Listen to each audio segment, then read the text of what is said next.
Hello ವೀಕ್ಷಕರೇ, welcome to ವಿದು ರಂಗ್ ರುಚಿ creations. ನಾನಿವತ್ತು ಎಲ್ರಿಗೂ ತುಂಬ ಇಷ್ಟವಾಗುವಂತಹ ರೆಸಿಪಿ ಪಾನಿಪೂರಿ ಅಂದರೆ ಗೋಲ್ಗಪ್ಪ ಯಾವ ರೀತಿ ಮಾಡೋದು ಅಂತ ತೋರಿಸ್ಕೊಡ್ತೀನಿ. ಇದನ್ನು ನಾವು ಮನೆಯಲ್ಲಿಯೇ ಹೆಲ್ತಿಯಾಗಿ, ಟೇಸ್ಟಿಯಾಗಿ, ಹಾಗೆ ಈಸಿಯಾಗಿ ಮನೆಯಲ್ಲೇ ಮಾಡ್ಕೊಳ್ಬೋದು. ಯಾವ ರೀತಿ ಮಾಡೋದು ಅಂತ ನೋಡೋಣ ಬನ್ನಿ. ಮೊದಲಿಗೆ ನಾವು ಆಲೂಗಡ್ಡೆನ ತೊಗೊಂಡಿದ್ದೀವಿ. ಇದು ಚಿಕ್ಕ ಚಿಕ್ಕದಾಗಿದೆ, ಅದಕ್ಕೆ ನಾನು 5 ತೊಗೊಂಡಿದ್ದೀನಿ. ದೊಡ್ಡದು ಅಂದರೆ ಮೀಡಿಯಮ್ ಸೈಜಲ್ಲಿ ಇದ್ದರೆ ನೀವು ಒಂದು 2 ಅಥವಾ 3 ತೊಗೊಂಡ್ರೂ ಸಾಕಾಗತ್ತೆ. ಆರಾಮಾಗಿ ಒಂದು 2-3 ತಿಂದ್ಕೊಳ್ಬೋದು.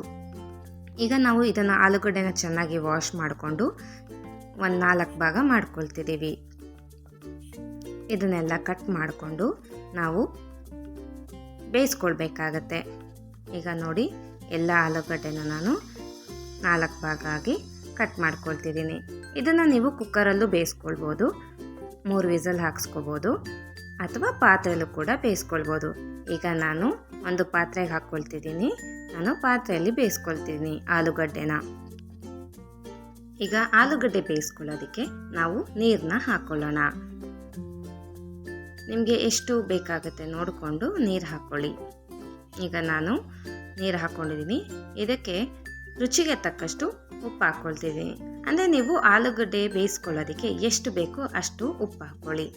ಉಪ್ಪು ಹಾಕ್ಕೊಂಡು ಬೇಯಿಸ್ಕೊಂಡು ಬರೋಣ. ಇದು ಬೇಯೋಷ್ಟರಲ್ಲಿ ನಾವು ಪಾನಿಗೆ ರೆಡಿ ಮಾಡ್ಕೊಳ್ಳೋಣ. ಪಾನಿಗೆ ಒಂದು ಚಿಕ್ಕ ಜಾರ್ ತೊಗೊಂಡಿದ್ದೀನಿ. ಇದಕ್ಕೆ ತೊಳ್ಕೊಂಡು ಕೊತ್ತಂಬರಿ ಸೊಪ್ಪನ್ನ ಹಾಕ್ಕೊಂಡಿದ್ದೀನಿ. ನಂತರ ಇದಕ್ಕೆ ಪುದೀನ ಸೊಪ್ಪನ್ನು ಹಾಕ್ಕೊಳ್ಳೋಣ. ಪುದೀನ ಸೊಪ್ಪು ಅಷ್ಟೇ ವಾಶ್ ಮಾಡಿ ಹಾಕ್ಕೊಳ್ಳಿ. ಹಾಗೆ ಇದಕ್ಕೆ ಒಂದು ಚಿಕ್ಕ ಹಸಿಮೆಣಸಿನ್ಕಾಯನ್ನ ಹಾಕ್ಕೊಳ್ತಿದ್ದೀನಿ. ನಂತರ ಇದಕ್ಕೆ ಒಂದು ಅರ್ಧ ಇಂಚಷ್ಟು ಶುಂಠಿನ ತೊಳ್ಕೊಂಡು ಹಾಗೆ ಕಟ್ ಮಾಡಿಕೊಂಡು ಹಾಕ್ಕೊಳ್ತಿದ್ದೀನಿ.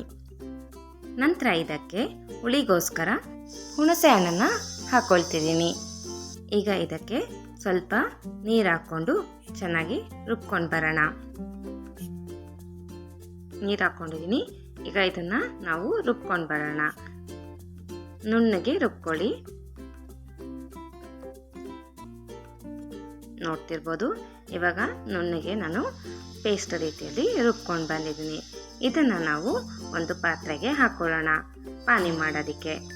ಇವಾಗ ಜಾರ್ಗೆ ಸ್ವಲ್ಪ ನೀರು ಹಾಕ್ಕೊಂಡು ಚೆನ್ನಾಗಿ ಮಿಕ್ಸ್ ಮಾಡಿ ಒಂದು ಪಾತ್ರೆಗೆ ಹಾಕ್ಕೊಳ್ಳಿ. ನಂತರ ಇದಕ್ಕೆ ಕನ್ಸಿಸ್ಟೆನ್ಸಿ ನೋಡಿಕೊಂಡು ನೀರು ಹಾಕ್ಕೊಳ್ಳಿ. ಹಾಗೆ ಇದಕ್ಕೆ ನಾನು ಸ್ವಲ್ಪ ಉಪ್ಪು ಹಾಕ್ಕೊಂಡಿದ್ದೀನಿ. ಈಗ ಜೀರಿಗೆ ಪುಡಿ, ನಂತರ ಚಾಟ್ ಮಸಾಲ, ಸ್ವಲ್ಪ ಖಾರದ ಪುಡಿ, ಹಾಗೆ ಸ್ವಲ್ಪ ಪೆಪ್ಪರ್ ಪೌಡರ್ ಹಾಕ್ಕೊಳ್ತಿದ್ದೀನಿ. ನಂತರ ಇದಕ್ಕೆ ಬ್ಲ್ಯಾಕ್ ಸಾಲ್ಟ್ ಹಾಕ್ಕೊಳ್ತಿದ್ದೀನಿ. ಇದನ್ನೆಲ್ಲ ಹಾಕ್ಕೊಂಡು ಚೆನ್ನಾಗಿ ಮಿಕ್ಸ್ ಮಾಡ್ಕೊಳ್ಳಿ. ನೋಡ್ತಿರ್ಬೋದು, ಪಾನಿ ರೆಡಿ ಆಗ್ತಿದೆ. ಇದಕ್ಕೆ ನಾನು ಇನ್ನೂ ಸ್ವಲ್ಪ ನೀರು ಹಾಕ್ಕೊಳ್ತಿದ್ದೀನಿ. ಈಗ ನೋಡಿ, ಪಾನಿ ರೆಡಿ ಆಗಿದೆ. ಇವಾಗ ಸ್ಟಫಿಂಗ್ ಮಾಡೋದಕ್ಕೆ ರೆಡಿ ಮಾಡ್ಕೊಳ್ಳೋಣ. ಸ್ಟಫಿಂಗ್ ಮಾಡೋದಕ್ಕೆ ಈಗ ನಾವು ಆಲೂಗಡ್ಡೆನ ಬೇಯಿಸ್ಕೊಂಡಿದ್ವಲ್ಲ, ಅದನ್ನು ಸಿಪ್ಪೆ ತೆಗೆದು ನಾನು ಇಟ್ಕೊಂಡಿದ್ದೀನಿ. ಇದನ್ನು ನಾವು ಸ್ಮ್ಯಾಶ್ ಮಾಡ್ಕೊಳ್ಬೇಕಾಗತ್ತೆ. ನೀವು ಕೈಯಲ್ಲಾದರೂ ಮಾಡ್ಕೋಬೋದು, ಅಥವಾ ನಿಮ್ಮ ಹತ್ರ ಸ್ಮ್ಯಾಶರ್ ಇದ್ದರೆ ಸ್ಮ್ಯಾಶರಲ್ಲಿ ಚೆನ್ನಾಗಿ ಆಲೂಗಡ್ಡೆನ ಫುಲ್ಲಾಗಿ ಸ್ಮ್ಯಾಶ್ ಮಾಡ್ಕೊಳ್ಳಿ. ಈಗ ನೋಡ್ತಿರ್ಬೋದು, ನಾನು ಚೆನ್ನಾಗಿ ಸ್ಮ್ಯಾಶ್ ಮಾಡ್ಕೊಳ್ತಿದ್ದೀನಿ ಆಲೂಗಡ್ಡೆನ. ಈಗ ಎಲ್ಲ ಸ್ಮ್ಯಾಶ್ ಆಗಿದೆ. ಇದಕ್ಕೆ ನಾವು ಮಸಾಲ ಪುಡಿಗಳನ್ನ ಹಾಕ್ಕೊಳ್ಬೇಕಾಗತ್ತೆ. ಇದಕ್ಕೆ ನಾನು ಇವಾಗ ಸ್ವಲ್ಪ ಚಾಟ್ ಮಸಾಲ ಹಾಕ್ಕೊಳ್ತಿದ್ದೀನಿ. ಇದಕ್ಕೆ ಸ್ವಲ್ಪ ಪೆಪ್ಪರ್ ಪುಡಿ ಅಂದರೆ ಮೆಣಸಿನ ಪುಡಿ ಹಾಕ್ಕೊಳ್ಳಿ. ನಂತರ ಇದಕ್ಕೆ ಸ್ವಲ್ಪ ಜೀರಿಗೆ ಪುಡಿ ಹಾಕ್ಕೊತಿದ್ದೀನಿ.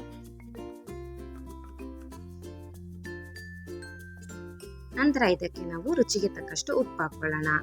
ನಾವು ಆಲೂಗಡ್ಡೆ ಬೇಯಿಸೋದಕ್ಕೆ ಉಪ್ಪು ಹಾಕ್ಕೊಂಡಿರ್ತೀವಿ, ನೋಡ್ಕೊಂಡು ಹಾಕ್ಕೊಳ್ಳಿ.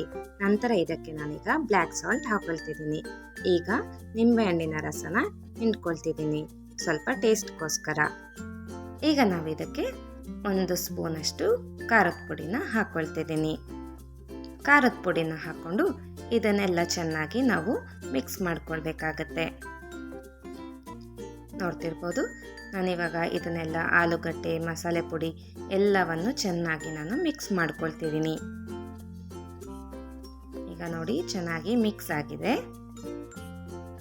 ಈಗ ಇದೆಲ್ಲ ಚೆನ್ನಾಗಿ ಮಿಕ್ಸ್ ಆಗಿದೆ. ಇದಕ್ಕೆ ನಾವು ಚಿಕ್ಕ ಚಿಕ್ಕದಾಗಿ ಕಟ್ ಮಾಡ್ಕೊಂಡಿರುವ ಈರುಳ್ಳಿನ ಹಾಕ್ಕೊಳ್ತಿದ್ದೀನಿ. ನಂತರ ಇದಕ್ಕೆ ನಾನು ಒಂದು ಕ್ಯಾರೆಟ್ನ ತುರಿದಿಟ್ಕೊಂಡಿದ್ದೀನಿ, ಅದು ಕೂಡ ಹಾಕ್ಕೊಳ್ತಿದ್ದೀನಿ. ನಂತರ ಇದಕ್ಕೆ ನಾನು ಚಿಕ್ಕ ಚಿಕ್ಕದಾಗಿ ಕಟ್ ಮಾಡ್ಕೊಂಡಿರುವ ಕೊತ್ತಂಬರಿ ಸೊಪ್ಪನ್ನು ಹಾಕ್ಕೊಳ್ತಿದ್ದೀನಿ. ಇದನ್ನೆಲ್ಲ ಹಾಕ್ಕೊಂಡು ಮತ್ತೆ ಚೆನ್ನಾಗಿ ಮಿಕ್ಸ್ ಮಾಡ್ಕೊಳ್ಳಿ. ಇದನ್ನು ನೀವು ಫಸ್ಟೇ ಹಾಕ್ಕೊಂಡು ಮಿಕ್ಸ್ ಮಾಡಿದ್ರೆ ಪೂರ್ತಿಯಾಗಿ ಮಿಕ್ಸ್ ಆಗೋದಿಲ್ಲ, ಆಲೂಗಡ್ಡೆ ಎಲ್ಲ ಮತ್ತು ಮಸಾಲೆ ಕೂಡ ಮಿಕ್ಸ್ ಆಗೋದಿಲ್ಲ. ಅದಕ್ಕೋಸ್ಕರ ಫಸ್ಟು ಮಸಾಲೆ ಪೌಡ್ರನ್ನು ಹಾಕ್ಕೊಂಡು ಮಿಕ್ಸ್ ಮಾಡಿಕೊಂಡು ನಂತರ ಇದನ್ನು ಹಾಕ್ಕೊಂಡು ಮಿಕ್ಸ್ ಮಾಡ್ಕೊಳ್ಳಿ. ಈಗ ನೋಡಿ, ಪಾನಿಪುರಿಗೆ ಬೇಕಾದ ಸ್ಟಫಿಂಗ್ ರೆಡಿಯಾಗಿದೆ. ಈಗ ನಾವು ಪೂರಿನ ಕರ್ಕೋಬೇಕಾಗತ್ತೆ. ಅದಕ್ಕೆ ನಾನೀಗ ಸ್ಟವ್ ಅಂಟಿಸ್ಕೊಂಡು ಒಂದು ಬಾಣಲಿನ ಇಟ್ಕೊತಿದ್ದೀನಿ. ಈಗ ಬಾಣಲಿ ಕಾದ ನಂತರ ಇದಕ್ಕೆ ನಾವು ಎಣ್ಣೆನ ಹಾಕೊತಿದ್ದೀನಿ. ಎಣ್ಣೆ ಕಾದ ನಂತರ ನಾವು ಪಾನಿಪುರಿ ಕರಿಯೋದನ್ನ ಹಾಕ್ಕೊಳ್ಬೇಕು. ಇದು ಪಾನಿಪುರಿ ಪಾಪಡ್ ನಿಮಗೆ ಆನ್ಲೈನಲ್ಲೆಲ್ಲ ಸಿಗುತ್ತೆ, ಅಥವಾ ಮಾರ್ಟಲ್ಲೂ ಸಿಗುತ್ತೆ, ಅಥವಾ ರೇಷನ್ ಅಂಗಡಿ ಇರುತ್ತಲ್ವಾ ಅಲ್ಲೂ ಕೂಡ ನೀವು ತಗೊಳ್ಬೋದು. ಇಲ್ಲ ಆನ್ಲೈನಲ್ಲೂ ಕೂಡ ನೀವು ಪಾನಿಪುರಿ ಪಾಪಡ್ ಅಂತ ಸರ್ಚ್ ಮಾಡಿದ್ರೆ ಸಿಗುತ್ತೆ. ಈಗ ಎಣ್ಣೆ ಕಾದಿದೆ, ನಾನು ಪಾನಿಪುರಿ ಪಾಪಡ್ನ ಹಾಕ್ಕೊಂಡಿದ್ದೀನಿ. ನೋಡಿ ಎಷ್ಟು ಚೆನ್ನಾಗಿ ಉಬ್ಬಿದೆ ಪೂರಿಗಳು, ನೋಡ್ತಿರ್ಬೋದು. ಈಗ ಪಾನಿಪುರಿಗೆ ಬೇಕಾದಂಥ ಪೂರಿ ರೆಡಿ ಆಗ್ತಾ ಇದೆ. ಈ ಪಾನಿಪುರಿನ ನೀವು ಮನೆಯಲ್ಲೇ ಈಸಿಯಾಗಿ, ಟೇಸ್ಟಿಯಾಗಿ ಆ್ಯಂಡ್ ಹೆಲ್ತಿಯಾಗಿ ಮಾಡ್ಕೊಳ್ಬೋದು. ನಿಮಗೆ ಯಾವಾಗ ಬೇಕಾವಾಗ ಸುಲಭವಾಗಿ ಮನೆಯಲ್ಲೇ ಮಾಡಿಕೊಂಡು ತಿನ್ಬೋದು. ಎಲ್ರಿಗೂ ರೋಡ್ ಸೈಡಲ್ಲಿ ಸಿಗುವ ಗೋಲ್ಗಪ್ಪ ತಿನ್ನೋದಕ್ಕೆ ತುಂಬ ಇಷ್ಟ. ಎಲ್ಲರೂ ಕೂಡ ಇಷ್ಟಪಡ್ತಾರೆ. ನನಗೂ ಅಷ್ಟೇ, ಗೋಲ್ಗಪ್ಪ ಅಂದರೆ ತುಂಬ ಇಷ್ಟ. ಯಾರಿಗೆ ತಾನೇ ಇಷ್ಟ ಆಗಲ್ಲ ಹೇಳಿ ಗೋಲ್ಗಪ್ಪ ತಿನ್ನೋದಕ್ಕೆ? ಪ್ರತಿಯೊಬ್ಬರು ಚಿಕ್ಕ ವಯಸ್ಸಿಂದ ಹಿಡಿದು ವಯಸ್ಸಾದವ್ರವರೆಗೂ ಕೂಡ ಎಲ್ಲರೂ ಇಷ್ಟಪಡ್ತಾರೆ ಪಾನಿಪುರಿನ.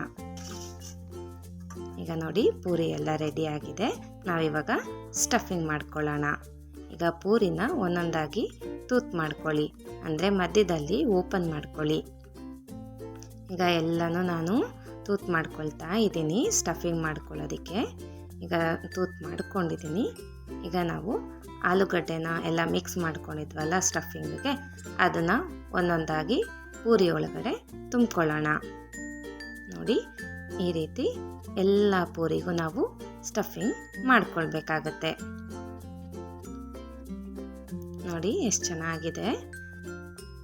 ಇದು ಟೇಸ್ಟು ಕೂಡ ತುಂಬ ಚೆನ್ನಾಗಿರುತ್ತೆ, ಎಲ್ರಿಗೂ ಇಷ್ಟ ಆಗುತ್ತೆ. ನೋಡಿ, ಈಗ ನಾನು ಎಲ್ಲ ಪೂರಿಗೂ ಕೂಡ ನಾನು ಸ್ಟಫಿಂಗ್ ಮಾಡ್ಕೊಂಡಿದ್ದೀನಿ. ನಂತರ ಇವಾಗ ನಾನು ಒಂದು ಬಟ್ಲಿಗೆ ಪಾನಿನ ಹಾಕ್ಕೊಳ್ತಿದ್ದೀನಿ. ನಾವು ಪಾನಿ ರೆಡಿ ಮಾಡಿಟ್ಕೊಂಡಿದ್ವಲ್ಲ, ಇದು ಖಾರ ಪಾನಿ. ನಿಮಗೆ ಸ್ವೀಟ್ ಬೇಕು ಅಂದರೆ ಸ್ವೀಟ್ ಪಾನಿ ಕೂಡ ಯೂಸ್ ಮಾಡ್ಕೊಳ್ಬೋದು. ನೋಡಿ, ಈಗ ಪಾನಿಪುರಿ ರೆಡಿಯಾಗಿದೆ. ಇದಕ್ಕೆ ನಾವು ಸ್ವಲ್ಪ ಈರುಳ್ಳಿನ ಹಾಕ್ಕೊಳ್ಳೋಣ. ಚಿಕ್ಕ ಚಿಕ್ಕದಾಗಿ ಕಟ್ ಮಾಡ್ಕೊಂಡಿರೋಣ ಈರುಳ್ಳಿನ ಎಲ್ಲದಕ್ಕೂ ನಾವು ಸ್ವಲ್ಪ ಸ್ವಲ್ಪ ಹಾಕ್ಕೊಂಡಿದ್ದೀವಿ. ನೋಡಿ, ಇವಾಗ ಪಾನಿಪುರಿ ರೆಡಿಯಾಗಿದೆ. ಈ ರೀತಿ ಗೋಲ್ಗಪ್ಪ ಅಂದರೆ ಪಾನಿಪುರಿನ ನೀವು ಮನೆಯಲ್ಲಿ ಟ್ರೈ ಮಾಡಿ ಹೇಗೆ ಬಂತು ಅಂತ ಕಮೆಂಟ್ ಮಾಡಿ. ಈ ರೆಸಿಪಿ ನಿಮ್ಮೆಲ್ರಿಗೂ ಇಷ್ಟ ಆಗಿದ್ರೆ ಈ ವಿಡಿಯೋಗೊಂದು ಲೈಕ್ ಮಾಡಿ, ಹಾಗೆ ಮತ್ತಷ್ಟು ಜನಕ್ಕೆ ಶೇರ್ ಮಾಡಿ ಮತ್ತು ಸಬ್ಸ್ಕ್ರೈಬ್ ಮಾಡಿ. ಇದೇ ತರಹ ಈಸಿ, ಹೆಲ್ತಿ ಆ್ಯಂಡ್ ಟೇಸ್ಟಿ ರೆಸಿಪೀಸ್ಗೋಸ್ಕರ ನಮ್ಮ ಚಾನಲ್ನ ಫಾಲೋ ಮಾಡಿ. Thank you.